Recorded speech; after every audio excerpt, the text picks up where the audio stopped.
प्यारे बच्चों, आज आज मैं आपको अपनी पाठ्य पुस्तक के पद्य खंड से कवि देव द्वारा लिखा हुआ तृतीय पाठ, इसका सरलार्थ समझा रहा हूँ। सर्वप्रथम हम कवि देव का जीवन परिचय पढ़ेंगे और इसके पश्चात हम उनके लिखे कवित्व और सवैयों का सरलार्थ समझेंगे। तो सर्वप्रथम कवि का जीवन परिचय। कवि देव का जन्म इटावा, जो उत्तर प्रदेश में पड़ता है, वहाँ सन 1673 में हुआ था। उनका पूरा नाम देवदत्त द्विवेदी था। देव के अनेक आश्रयदाताओं में औरंगजेब के पुत्र आजम शाह भी थे, परंतु देव को सबसे अधिक संतोष और सम्मान उनकी कविता के गुणग्राही आश्रयदाता भोगीलाल से प्राप्त हुआ। तो कवि देव कई राजाओं के सानिध्य में रह करके काव्य रचना में लगे रहे, लेकिन सबसे ज़्यादा सम्मान उन्हें भोगीलाल जी से प्राप्त हुआ, क्योंकि भोगीलाल जी कविता के गुणग्राही थे और कवि के आश्रयदाता थे। इस कारण से पर्याप्त सम्मान देते थे कवि देव को। उन्होंने उनकी कविता पर रीझकर लाखों की संपत्ति दान की। किन्होंने? भोगीलाल जी ने। उनके काव्य ग्रंथों की संख्या 52 से 72 तक मानी जाती है। उनमें से रसविलास, भागविलास, काव्य रसायन, भवानी विलास आदि देव के प्रमुख ग्रंथ माने जाते हैं। उनकी मृत्यु सन 1767 में हुई। कवि देव रीतिकाल के प्रमुख कवियों के रूप में माने जाते हैं। रीतिकालीन कविता का संबंध दरबारों, आश्रयदाताओं से था। उस समय कवि राजाओं के दरबारों में रहा करते थे और अपने आश्रयदाता से अपनी आजीविका प्राप्त करते हुए काव्य रचना किया करते थे। इस कारण उनमें दरबारी संस्कृति का चित्रण अधिक देखने को मिलता है। देव भी इससे अछूते नहीं थे, किंतु वे इस प्रभाव से जब जब भी मुक्त हुए, उन्होंने प्रेम और सौंदर्य के सहज चित्र खींचे। रीतिकालीन कवियों के द्वारा लिखी गई काव्य रचनाओं में मुख्यतया अपने आश्रयदाता का कहीं कहीं गुणगान भी देखने को मिला, लेकिन कवि देव ने जब जब भी अपने आप को उससे थोड़ा सा मुक्त महसूस किया तो प्रेम और सौंदर्य के उन्होंने कवित्व लिखे, सवैये लिखे, रचनाएं लिखी। आलंकारिकता और श्रृंगारिकता उनके काव्य की प्रमुख विशेषताएं। कवि देव के काव्य में अलंकारिकता देखने को मिलती है और अलंकारिकता के साथ साथ श्रृंगारिकता देखने को मिलती है। शब्दों का श्रृंगार, शब्द चयन, ये इनकी काव्य की प्रमुख विशेषताओं में से है। शब्दों की आवृत्ति के जरिए नया सौंदर्य पैदा करके उन्होंने सुंदर ध्वनि चित्र प्रस्तुत किए हैं। यहाँ संकलित कवित्व सवैयों में एक और जहाँ रूप सौंदर्य का आलंकारिक चित्रण देखने को मिलता है।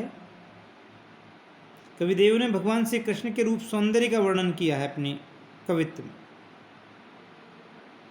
वहीं दूसरी ओर प्रेम और प्रकृति के प्रति कवि के भावों की अंतरंग अभिव्यक्ति भी इनमें देखने को मिलती है। पहले सवैये में कृष्ण के राजसी रूप सौंदर्य का वर्णन है, जिसमें उस युग का सामंती वैभव झलकता है। दूसरे कवित्व में बसंत को बालक के रूप में दिखाकर प्रकृति के साथ एक रागात्मक संबंध की अभिव्यक्ति देखने को मिलती है। तीसरे कवित्व में पूर्णिमा की रात में चांद तारों से भरे आकाश की आभा का वर्णन देखने को मिलता है। चांदनी रात की कांति को दर्शाने के लिए देव दूध में फैन जैसे पारदर्शी बिंब काम में लेते हैं, जो उनकी काव्य कुशलता का परिचायक है।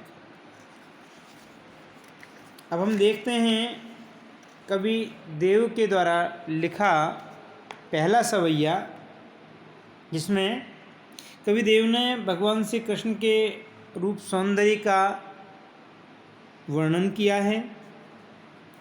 कवि देव ने भगवान श्री कृष्ण के सौंदर्य का वर्णन करते हुए कहा है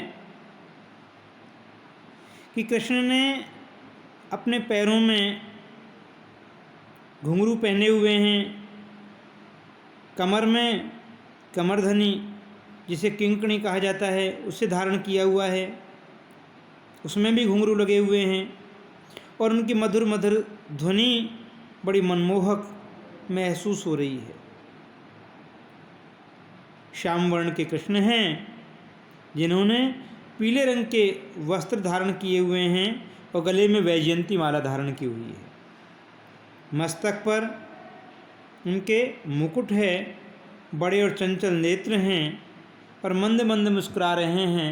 ऐसा लग रहा है कि मानो रात्रि के समय चंद्रमा की चांदनी चारों ओर छिटक रही हो।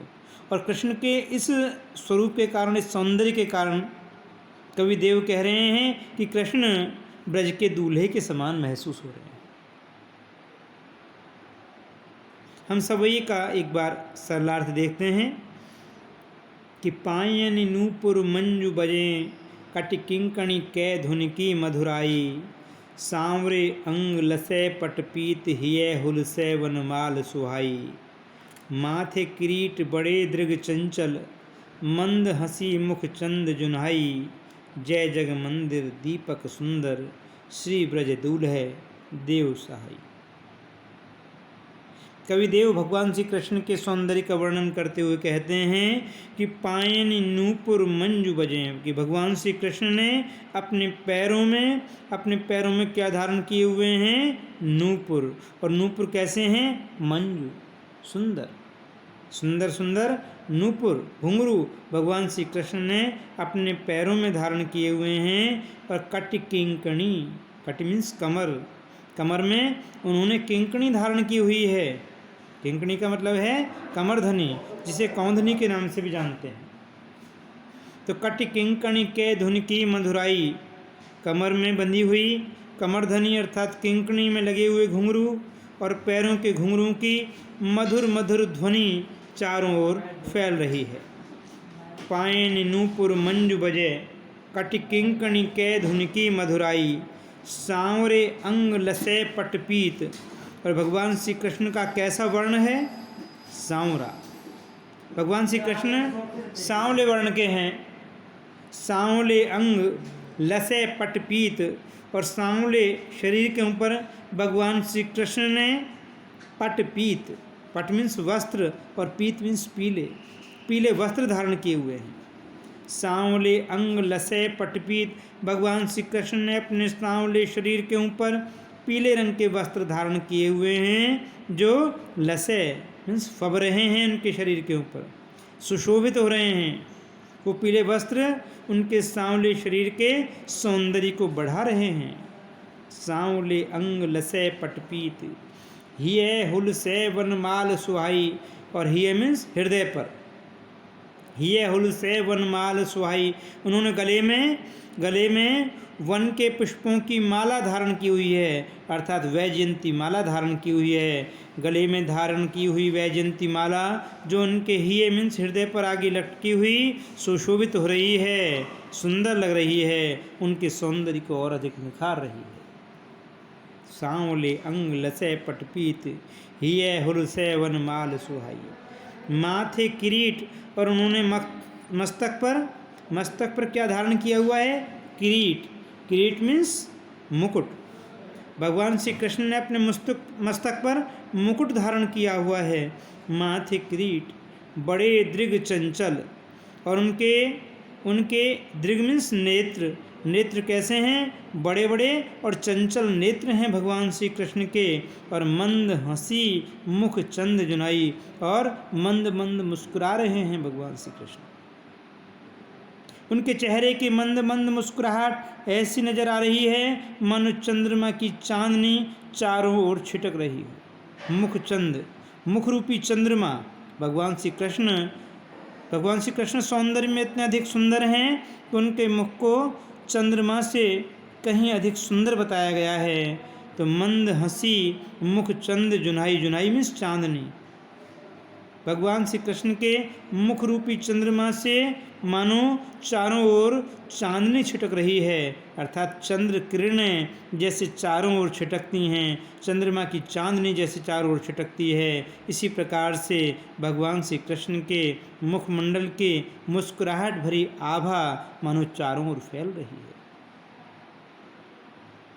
भगवान श्री कृष्ण के ऐसे सौंदर्यमयी स्वरूप के कारण कवि देव कहते हैं कि जय जग मंदिर दीपक सुंदर। जग मंदिर, इस संसार रूपी मंदिर को प्रकाशित करने वाले दीपक के समान भगवान श्री कृष्ण की जयकार हो, जय हो। जय जग मंदिर दीपक सुंदर।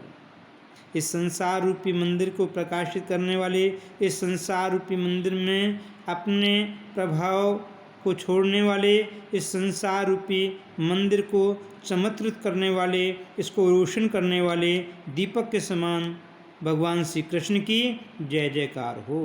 और भगवान श्री कृष्ण कैसे लग रहे हैं कि श्री ब्रज दूल्हे देव सहाई, कि कवि को भगवान श्री कृष्ण ब्रज दूल्हे, ब्रज के दूल्हे के समान नजर आ रहे हैं। जैसे कोई दूल्हा अपने मस्तक पर मुकुट धारण कर लेता है, गले में वैजयंती माला धारण कर लेता है, ऐसे ही भगवान श्री कृष्ण अपने उस सौंदर्यमयी स्वरूप के कारण ब्रज के दूल्हे के समान नजर आ रहे हैं। और कवि देव कह रहे हैं कि ऐसे ब्रज के दूल्हे के समान सुशोभित होने वाले भगवान श्री कृष्ण मेरे सहायक हों, मेरी सहायता करें, मेरे मददगार हों, मेरी मदद करें।